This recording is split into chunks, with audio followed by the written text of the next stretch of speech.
एक सोवियत फौजी ने हेलमेट ऊपर उठाया ताकि दुश्मन स्नाइपर को गोली चलाने का लालच दे सके, लेकिन जर्मन ने एक ठंडी मुस्कान दी। वो झांसे में नहीं आया। इसके बजाय उसने अपनी राइफल को ठीक किया और वहां निशाना साधा जहां वो फौजी हो सकता था। 5 घंटे बीत गए, स्नाइपर ने फिर भी गोली नहीं चलाई। फौजी ने घात लगाना छोड़ दिया और अपनी जगह बदलने का फैसला किया। उसने पहले आगे छलांग लगाई, लेकिन हवा में ही उसके सिर में गोली लग गई। पीछे वाला आदमी बच गया। वो गहरे दुख में डूब गया। अपने गिरे हुए साथी को देखकर उस आदमी ने बदला लेने का फैसला किया, इसलिए वो स्नाइपर पर पीछे से हमला करने के लिए एक इमारत पर चढ़ गया।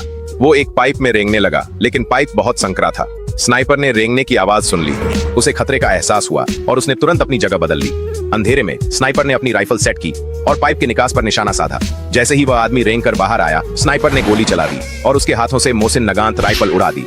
उस आदमी को स्नाइपर की पोजीशन का पता चल गया और उसने बिना सोचे समझे हिलने की हिम्मत नहीं की। हथियार वापस पाने के लिए उसने एक रस्सी से चाकू बांधा, सफलतापूर्वक राइफल को फंसाया, फिर उसे वापस खींचने की कोशिश की, लेकिन स्नाइपर ने गोली मारकर रस्सी को फिर से तोड़ दिया। जैसे ही वह आदमी निराश हुआ, सहायता प्रदान करने के लिए बम वर्षक विमान आ गए। हवाई हमले के कारण इमारत ढह गई। कांच के टुकड़े बारिश की तरह बरसने लगे और ठीक उस आदमी के सामने गिरे। कांच के जरिए स्नाइपर ने उस आदमी की परछाई देखी। खुशकिस्मती से एक महिला सैनिक सही समय पर आ गई।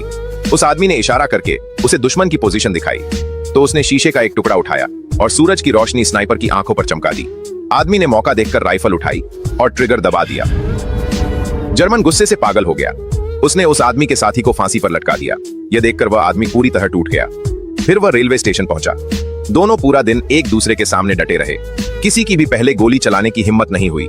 जर्मन को हराने के लिए एक सोवियत सैनिक ने चारा बनने का फैसला किया।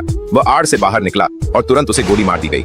जर्मन स्नाइपर को लगा कि उसने निशाना लगा दिया है, इसलिए उसने लाश की पुष्टि करने के लिए धीरे से अपना सिर बाहर निकाला।